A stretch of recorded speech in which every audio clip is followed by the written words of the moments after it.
The one thing I found really interesting about, well, there were many things, but one thing in particular was these women who had a highly developed sense of alpha and were very good at it were far more likely to pass on their genes than women who weren't. Yes. So the main idea that I have here is that it's definitely an evolutionary psychology kind of argument, is that women are not built in a way that's like easy to please and unlikely to care about the behavior of their partner. Because those kinds of women who didn't care about those things, they didn't actually try and control the behavior of their partner, would have more likely been evolutionary dead ends. So we talk about this a lot in evolutionary psychology, even though it's a difficult thing to actually prove, which is something called the mismatch hypothesis. And the idea is that our modern environment differs in many fundamental ways from our ancestral environment. And the ancestral environment is not just whatever cavemen or whatever movie you want to think about it, right? It's also the whole history of mammalian evolution. It's also all of the hominids that led up to us, right?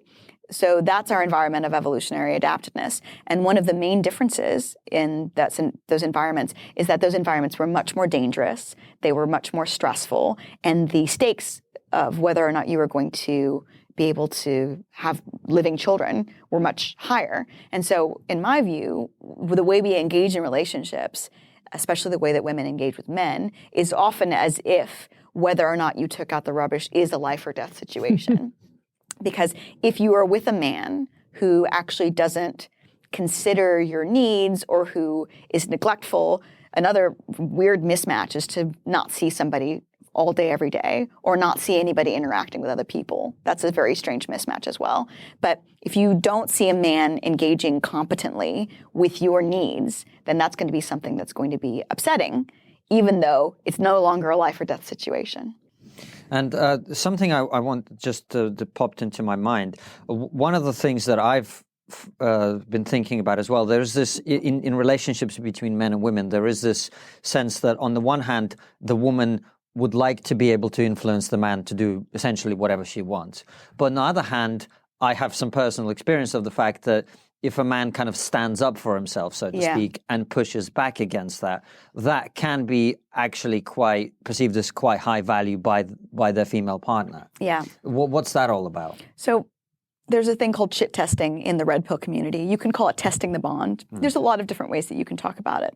But let's say I have a partner, and I do, and I say, tell me you love me, tell me you care about me. He can do that all day long. That's very cheap talk, right? But if I make a scenario incredibly unpleasant for him, I act unreasonable beyond belief, and then I see, okay, where does his patience break, right? Is it 15 minutes? Is it 20 minutes? Is it 2 hours?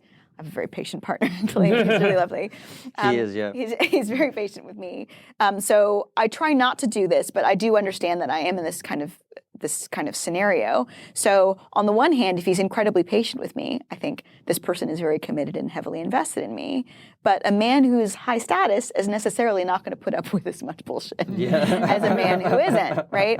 And so when you test somebody in this way, when you ask them not to just tell you how they feel, but you actually say, I'm going to engineer a scenario. This is obviously stuff that totally doesn't occur consciously. And I'll tell you about when I'm most likely to do it, then you actually see, okay, there's a certain threshold at which he's no longer going to put up with where I'm at or what I'm imposing on him. And at that point you think, okay, this man has got either other options or is high status. There's this thing called the polygyny threshold model. So the idea is that women either had a choice of having a monogamous relationship with a somewhat lower status man, because 80% of societies throughout evolutionary history of human societies have been somewhat polygynous. That means very high status men occasionally had more than one partner, whereas low status men generally had one partner. And there were some men who were out of the game entirely. We call them the Genghis Khan model. That's right, the Genghis Khan model. Yeah. And I say, or the Premier League football model. Genghis Khan doesn't have like half of 1% of the world as his descendants because he mastered the art of sensual massage. Yeah. It's because he killed thousands of men, had sex with thousands of women, and often these were the women that no longer had men to protect them. Where was I at? Sorry, I shouldn't have jumped in like that. But you were essentially talking about the fact that over 80% of societies in history. this polygynous, Yeah. So this is one thing that happens is that a woman who is with a very high status man is sharing that man oftentimes with other women throughout evolutionary history, even now to some extent, right? And so he has other options, so he's not going to put up with as much. It's just a very simple market forces kind of model. It's very, very simple. And so if he's not going to put up with as much, she thinks, okay, he's got other possible options.